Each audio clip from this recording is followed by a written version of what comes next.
พี่น้องน่ะจนโทรหาบิลลี่โทรหาว่าโทรหาเอื้อยแน่โทรหานี่แน่ว่าพอเมาเฮ็ดแห้งว่าให้ลงเมื่อเดี๋ยวนี้ซึ่งบิลลี่ก็โอ้ยพี่น้องเอ้ยเนาะเจอเรื่องนึงก็เรื่องนึงเจอเรื่องนึงก็เรื่องนึงมีแต่เรื่องแต่ราวตลอดพี่น้องเอ้ยจนเฮ็ดหยังแทบจะบ่อยากเป็นในคุมื้อนี้คือวังหลังนี่พอเบื่อเฮ็ดแต่ว่าก่อนพอเบื่อเฮ็ดนี่ก็พอเบื่อเฮ็ดนี่ก็เพิ่นก็เมื่อยเฮ็ดแน่ตั้งส่งขึ้นแน่พอของบิลลี่ก็จนบ่ฮู้จักแนวเฮ็ดบัดมาก่อนนั้นน่ะอีกก็พอถึกรถตำพอถึกรถตำก็ขาหักก็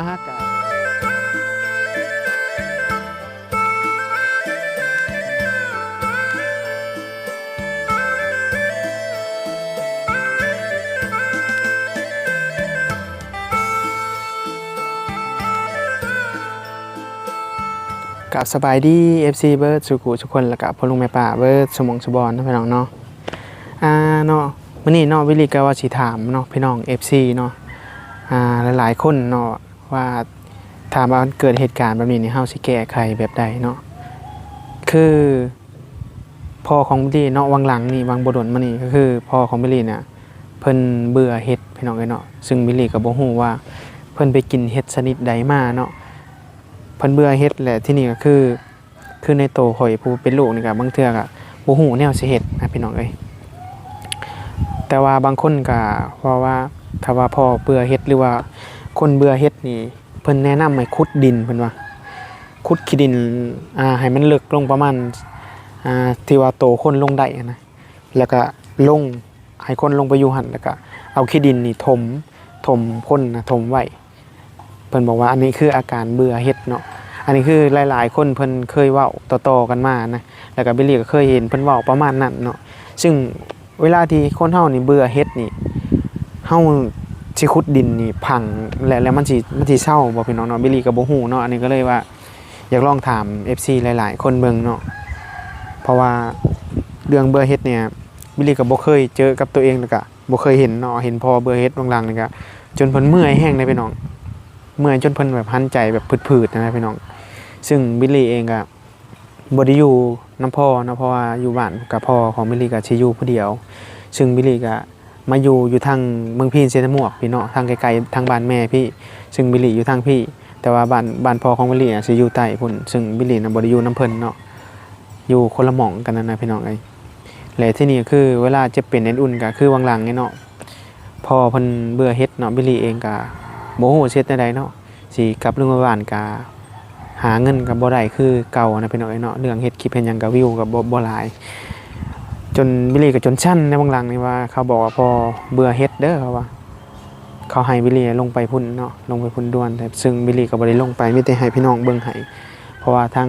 บิลลี่เองกับแฟนก็แบบบ่มีเงินนะพี่น้องก็เลยบ่ได้ลงไป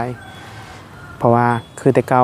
YouTube คนเบิ่งหลายก็ได้เงินได้ค่ำก็แค่แน่พี่น้องได้เติมน้ำมูกน้ำมันเนาะหรือว่าคันลงทันก็หันอะไรหรอกก็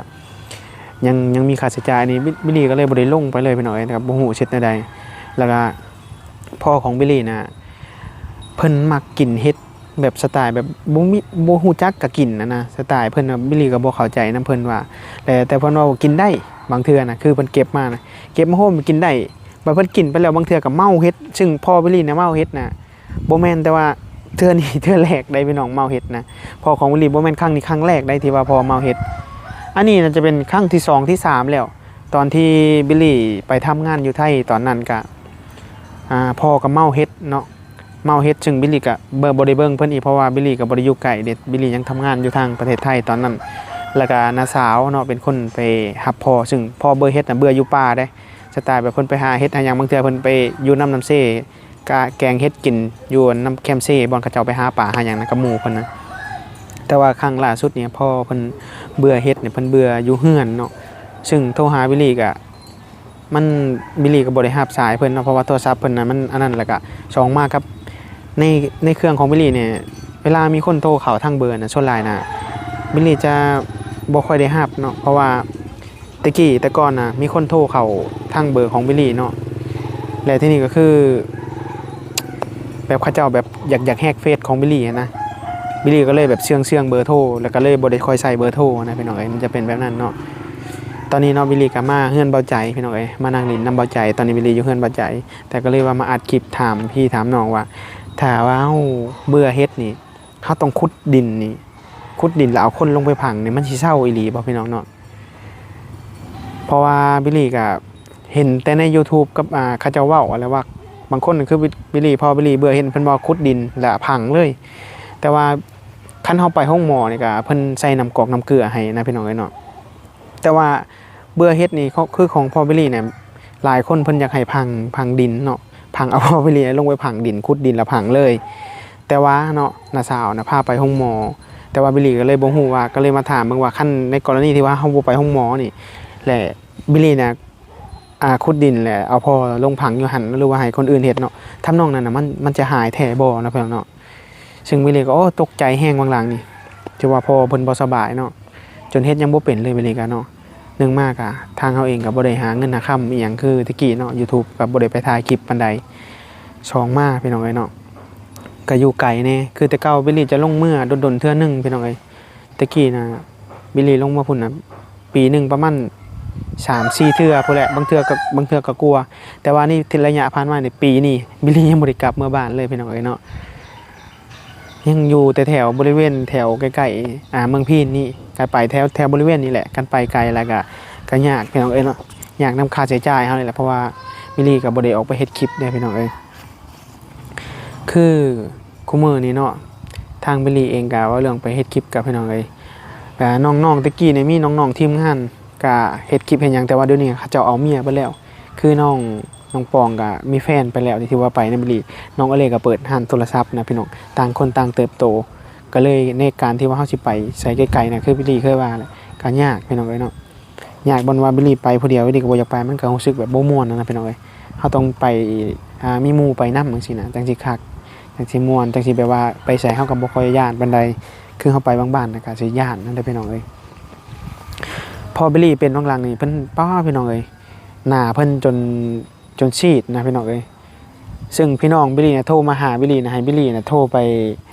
หาพี่หาน้องบิลลี่ซึ่งไอ้น้องบิลลี่นะมีอยู่3คนเนาะมีเอื่อยล่ามีเอื่อยกี้เนาะแล้วก็บิลลี่เนาะกับพอบิลลี่กับแม่เพิ่นนี่แต่ว่าพ่อกับแม่บิลลี่นะปัจจุบันเพิ่นเลิกกันแล้วพี่น้องเนาะเลิกกันโดนเติบแล้วพี่น้องน่ะจนโทรหาบิลลี่โทรหาว่าโทรหาเอื่อยแน่โทรหาอันนี้แน่ว่าพอเมาเฮ็ดแห้งว่าให้ลงเมื่อเดี๋ยวนี้ซึ่งบิลลี่ก็โอ้ยพี่น้องเอ้ยเนาะเจอเรื่องนึงกับเรื่องนึงเจอเรื่องนึงกับเรื่องนึงมีแต่เรื่องแต่เล่าตลอดพี่น้องเอ้ยจนเฮ็ดหยังแทบจะบ่อยากเป็นในคุมื้อนี้คือวังหลังนี่พอเบื่อเฮ็ดแต่ว่าก่อนพอเบื่อเฮ็ดนี่ก็เพิ่นก็เมื่อยเฮ็ดแน่ตั้งส่งขึ้นแน่พอของบิลลี่ก็จนบ่ฮู้จักแนวเฮ็ดบัดมาก่อนนั้นอีกก็พอถึกรถตำก็ขาหักก็บัดนี้บิลลี่ก็ยังบ่ทันได้เงินตอนนั้นก็ไปห้องหมอสวรรค์เขตเนาะแต่ว่าเครื่องมือกับพวกขาหักนี่เพิ่นว่าบ่ครบเพิ่นว่าให้ต้องให้ขึ้นไปเวียงจันทน์บัดนี้ผัดทางมันยากบัดพอบิลลี่ไปเจ็บขาแห้งบัดนี้บิลลี่ก็เลยยากบัดรถล่างสิไปเวียงจันทน์มันก็บ่มีนะพี่น้องเอ้ยเนาะก็เลยพากันข้ามไปไทยข้ามไปมุกพอข้ามไปมุกปุ๊บตอนนั้นบิลลี่มีเงินประมาณเงินที่ว่ารวมมาเลยตอนนั้นน่ะมีทั้งหมดน่ะมีอยู่ 60,000 กว่าบาทตอนนั้นได้เพราะว่าบิลลี่น่ะได้เงิน YouTube ช่วงนั้นนะครับบิลลี่เก็บไว้ว่าจะซื้อดินเขาเจ้าจากเจ้าขายดินให้เด้ตอนนั้นแล้วก็เลยรวมได้ 60,000 กว่าบาทแล้วพอดีพาพ่อไปห้องหมอตอนนั้นห้องหมอบิลลี่ก็มีของหยังก็ขายออกเบิดได้ตอนนั้นขายออกเบิดบ่ว่าจะเป็นพวกเครื่องของต่างๆที่บิลลี่ซื้อมานะปัจจุบันเนี่ยบิลลี่ขายออกแต่ตอนช่วงปัวพ่อตอนนี้เหลือรถคันนึงเนาะนำบิลลี่นี่รถกระบะคันเดียวเนาะอย่างอื่นน่ะหมดแล้วบิลลี่ขายออกหมดแล้วที่นี่ไปปัวพ่ออยู่ไทยอีกอะลำบากเพราะแห้งไปหน่อยเนาะลำบากยันว่าเจ้าของภูเขาส้นนะเป็นคนจีนเขาส้นทวิตนะแต่ก่อนนะเพิ่นส้นแต่ช่วงที่ว่ายังบ่ทันได้แล้วกันนะพี่น้องเอ้ยเขาเจ้าก็บ่ได้ไปเบิ่งนำพี่น้องเอ้ยเนาะบ่ได้ไปเบิ่งนำทางบิลลี่กับพ่อว่าเป็นแนวใดไปเบิ่งแต่มือทำอิฐแล้วก็ปะเลยบิลลี่กับพาพ่อไปเวียงจันทน์แน่ครั้งสุดท้ายที่ว่าไปรักษาที่ว่าพ่อดีเลยนี่ไปเวียงจันทน์พี่น้องเพราะว่าบิลลี่ไปมุกดาหารนั่นค่าผ่าตัดน่ะประมาณ 600,000 กว่าบาท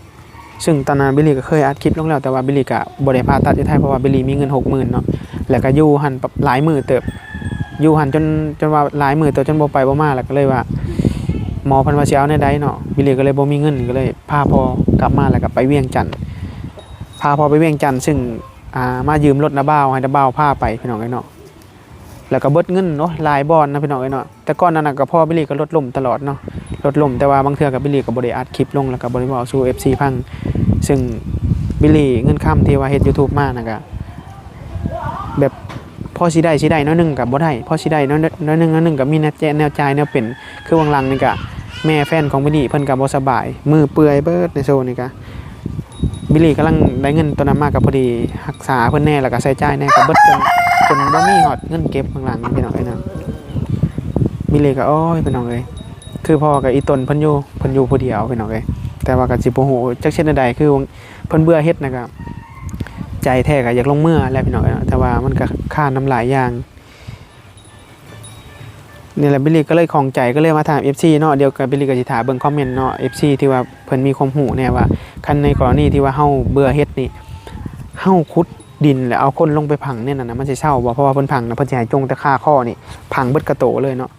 ถอดพวกเสื้อพวกสงขายาวออกแล้วไปพังในดินเพิ่นแนะนำจังซั่นน่ะมันสิดีแท้บ่เนาะพี่น้องเนาะถ้าว่ามื้อหน้ามื้อในถ้าว่าเกิดเหตุการณ์แบบนี้ขึ้นมีคนเบื่อเฮ็ดถ้าว่ามันดีแท้เนาะเฮาก็จะสไตล์แบบขุดดินแล้วก็เอาเขาเจ้าลงพังอยู่หั่นเลยนะพี่น้องก็สำหรับผู้ใดที่ว่าฮู้เรื่องเล่าเรื่องนี้ก็อย่าลืมคอมเมนต์ใต้คลิปของวิลลี่เด้อพี่น้องเอ้ยเดี๋ยวเป็นจังไดก็ฝากติดตาม EP ต่อไปสำหรับคลิปนี้วิลลี่ก็สิขอลาโตไปก่อนเด้อพี่น้องเดี๋ยวเจอกันใหม่ EP ต่อไป